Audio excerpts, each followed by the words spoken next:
So this is the third year in a row that we have intentionally taken the month of June to look into and to try to understand better other religious traditions. In our first year, we looked really closely at Celtic Christianity after some of us had traveled to Ireland that spring. I know that that is part of what Rustin's going to be doing a year from now with a whole group of people, is immersing themselves in the experience of Celtic Christianity. Last year, we did as deep a dive as we could in a month on the Abrahamic traditions, those three traditions that share the same story of Abraham. Those, of course, the Jewish faith, the Islamic faith, and the Christian faith, and that's what we did last year. This year, we're totally stepping outside of our own story and out of our own tradition to look into Buddhism. Why do we do this? Well, it's pretty simple. It's A, B, and C. First of all, acceptance, right? Acceptance is maybe the purest form of the love that Jesus tells us to have for our neighbors, and especially for those that are different from us. When he said, love your neighbor, and somebody said, who's my neighbor? Jesus went on to tell a story about somebody from a different religious tradition than them, right out of the gate. Jesus is saying this acceptance and this love is really important. So we want to model that same kind of love and that same kind of acceptance. Secondly, the B, it has to do with belonging. This is becoming an increasingly important part of what it means to be a person of faith in this day and age.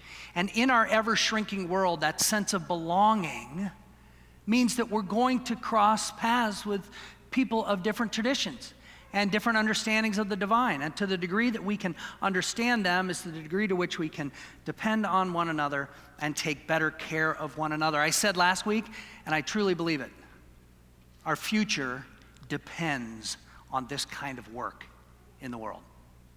And then C, it has to do with commitment and clarity.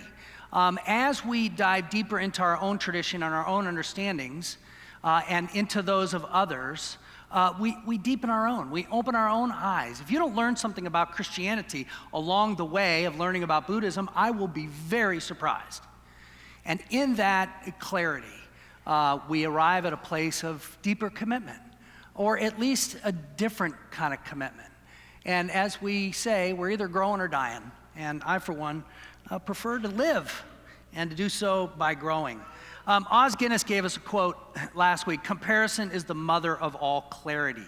So in our comparing, we are achieving, I hope, along the way, some new points of clarity.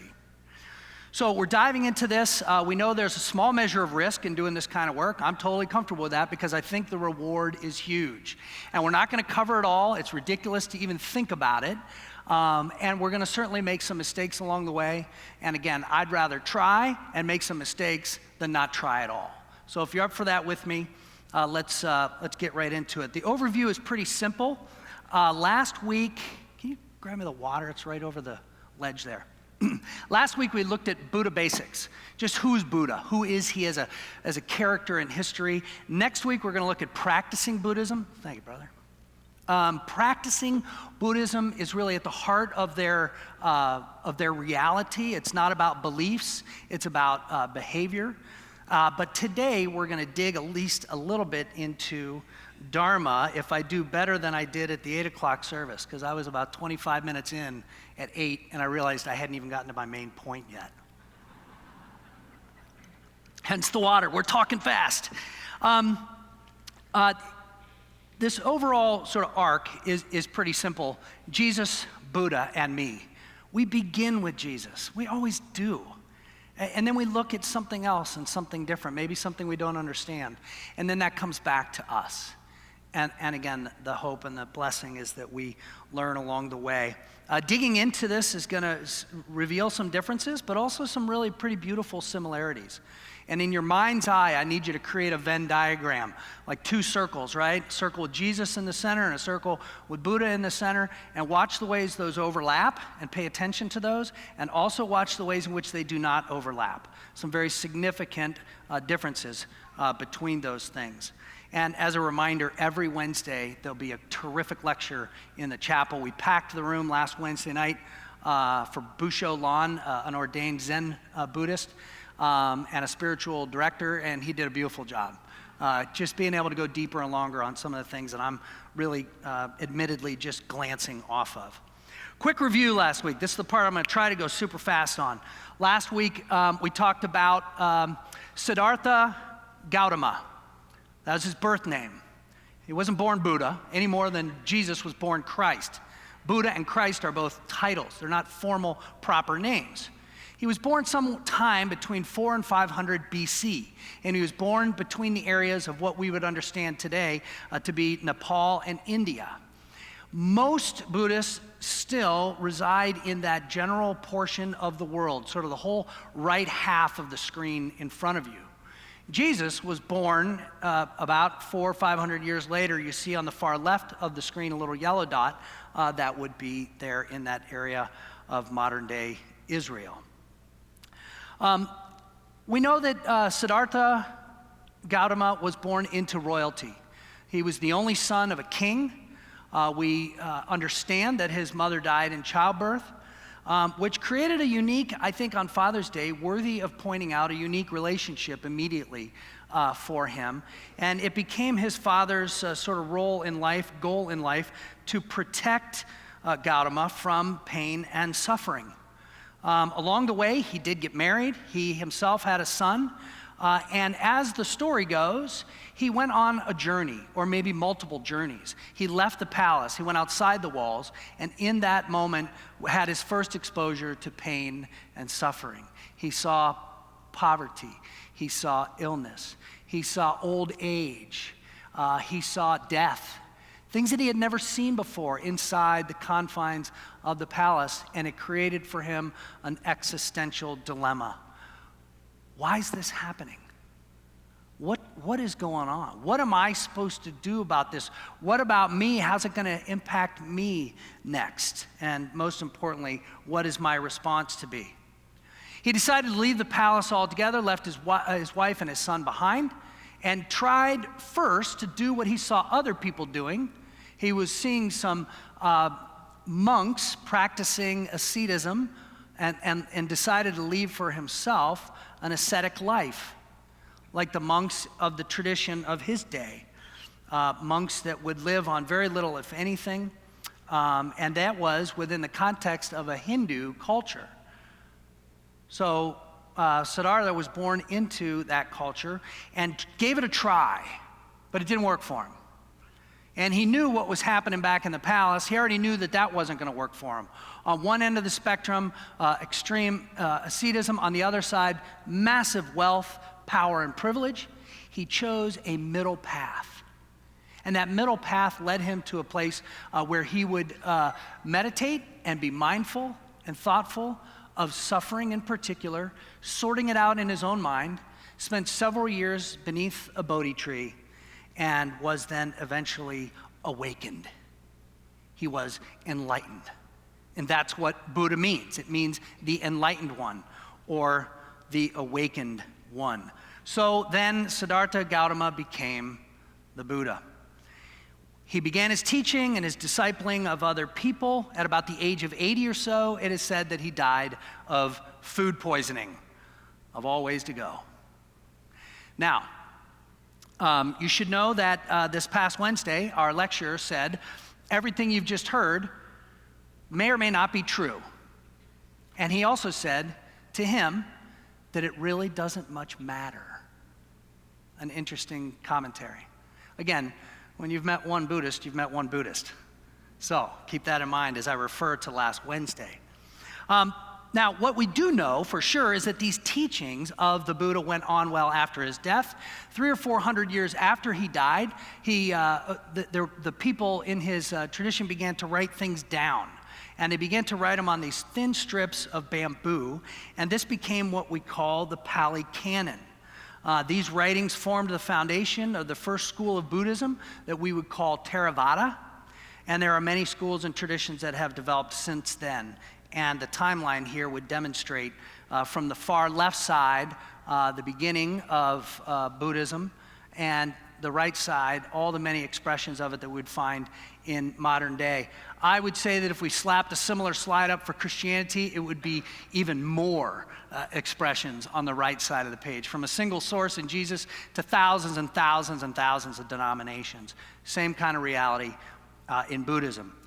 Buddhism today is the fourth largest religion in the world, with about 520 practicing Buddhists, a vast majority of which in the Far East.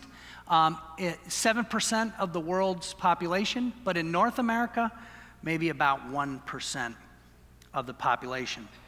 Now, when you first heard we were going to do a series on Buddhism, and you imagined the Buddha in your mind, what came to mind for you? What was it right away? Just go ahead in your mind's eye and think of what you thought of. It looked like that? Is that what you went to in your mind's eye? Probably, that's okay. A lot of people do. The only problem is that that's not Buddha. That's Budai. Budai is a semi-historical Chinese monk that became venerated in Chinese Buddhism. Last Wednesday, our lecturer referred to him more as a character, a little bit like Santa Claus, in terms of his mythical and mystical presence. He'd often be portrayed as having a bag over his back because the children loved him and give him gifts. Now, there are others that will say that, even different than that, that this is actually a future Buddha. The Maitreya is a word, and there's other depictions of that. The future Buddha would be one of great blessing and prosperity. That's why he's chubby. And we call him the chubby Buddha or the fat Buddha, right? It's a reflection of that blessing and that prosperity. But more importantly, that future Buddha that they still wait for, like our Jewish brothers and sisters are still waiting for the Messiah, this Buddha would usher in human form, pure love that would lead to pure joy. Not a bad storyline in my way of thinking. Now, you might have thought of that. I doubt you thought of this. This is the emaciated Gautama, the emaciated Buddha. This is the one that went off and tried to lead an ascetic life. And they still capture and remember that in some ways. Not likely that you thought of that. Maybe this also came to mind for you. This might be the more common expression of Buddha in the context of a temple, a golden Buddha.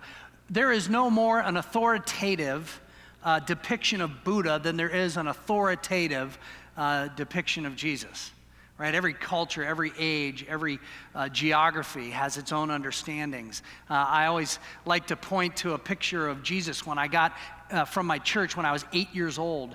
And Jesus in this picture, some of you have seen this picture, he's got flowing blonde hair and a great big smile, like he just came off a surfboard or something. It's like, no, that's not Jesus.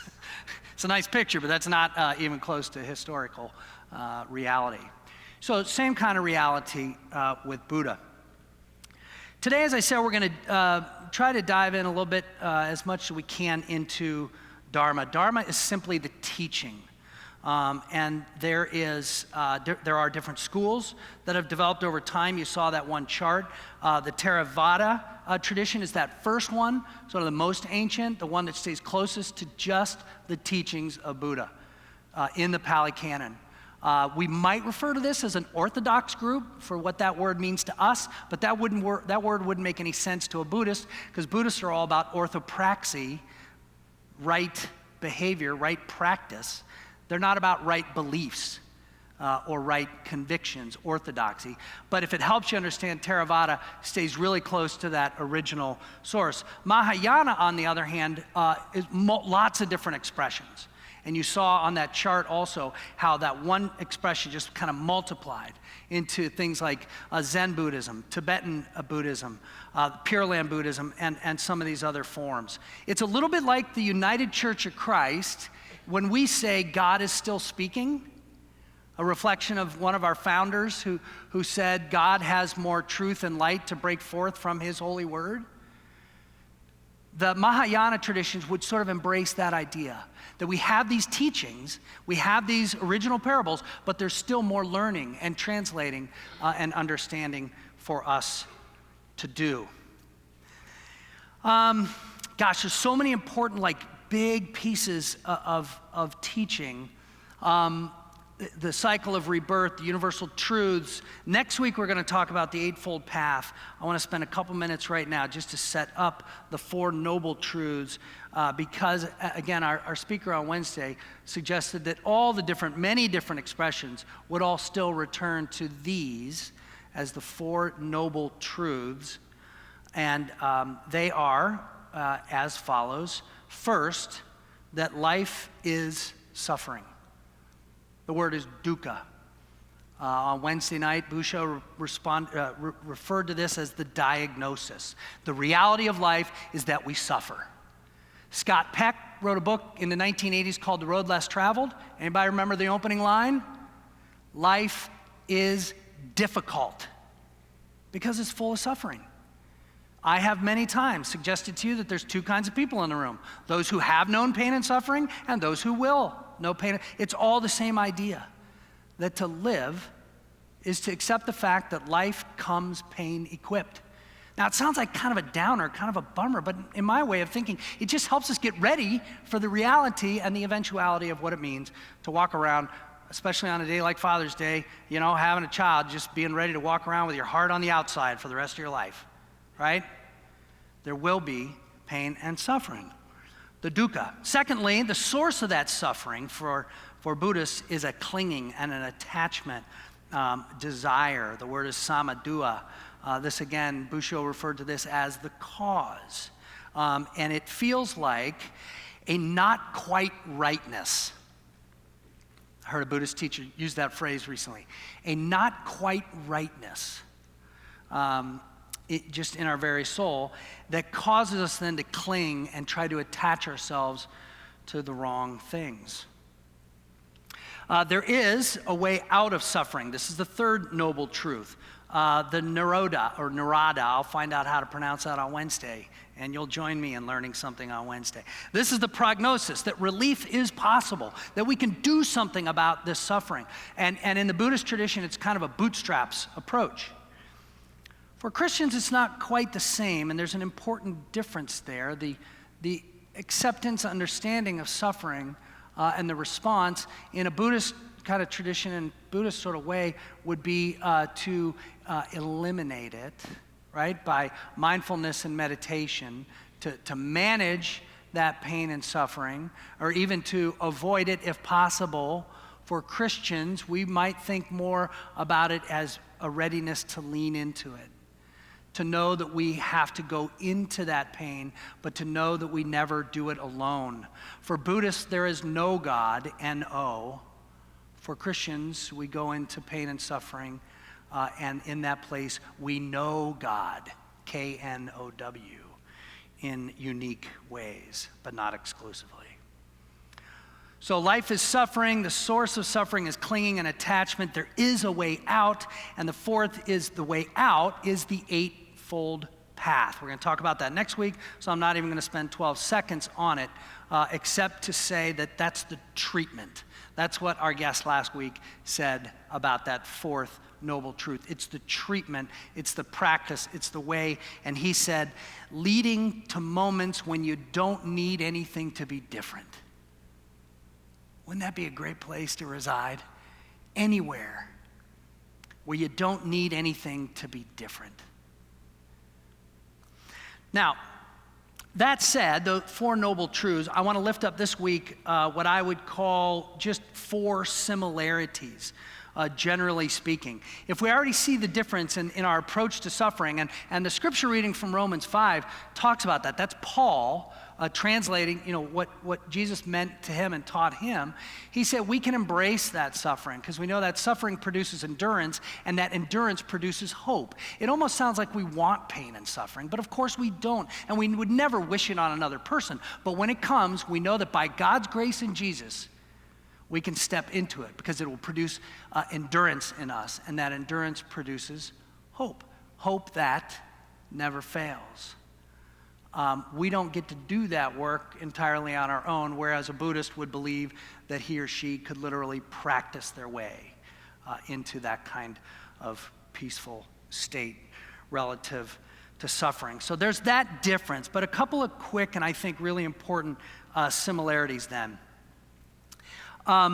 First of all, nonviolence. In Buddha, there's a clear and compelling call to nonviolence. Buddha said, abandoning the taking of life, the ascetic Gautama dwells refraining from taking life without stick or sword. Jesus said, put your sword back in its place. For all those who take the sword will perish by the sword. We share this commitment to nonviolence.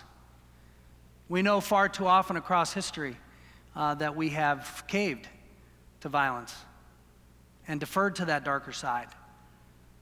But the clear starting point is one of peace and nonviolence. The second similarity would have to do with religious reform. In a context of Hinduism, Gautama saw way too much hypocrisy, and he tried it himself. Remember the emaciated Buddha? And when it didn't work, he ushered in significant reform, away from ritual sacrifice into ways of life and a way of living. Sound familiar? Jesus had a real issue with the local religion, with the established religion of his day. The great peacemaker who said, "Blessed are the peacemakers," went into the temple and cleared house because he was so angry with the hypocrisy and what he was seeing there. And then, concerning younger generations in our midst right now, I get a little concerned because what we hear from them so often is that the church is still yet full of hypocrisy. Not a great report card for us. But both of these traditions, both of these characters in history had a lot to do with religious reform. The third similarity is a communal approach, that there is a value to community, about this coming together. Even as Gautama Buddha wanted to move people away from the temple and into individual discipline, the place and importance of community was and is still strong. Their word for it is Sangha. Our word for it is ecclesia, or the church, right? Of course, there's many differences across and within all of our different communities. But just this morning, we saw one of our commitments. It's kind of ironic that both of these characters have wanted to push people away from the temple, push people away from ritual and sacrificial kinds of things. Here we are gathered in a temple, and this week we had one sacrament in a baptism, which is a beautiful moment. I'm not finding fault in that. But next week, we'll gather around a table for communion, a table of grace, another ritual, a sacrament. It's important to us, but it's interesting to me that both Jesus and Buddha were pushing their followers away from that. The last thing is that we just sort of share this fruit of the Spirit is the best word I can use for a room full of Christians. You remember from a study a few years ago what the fruit of the Spirit are for us. Love, joy, peace, patience, kindness, goodness, faithfulness, gentleness, and self-control.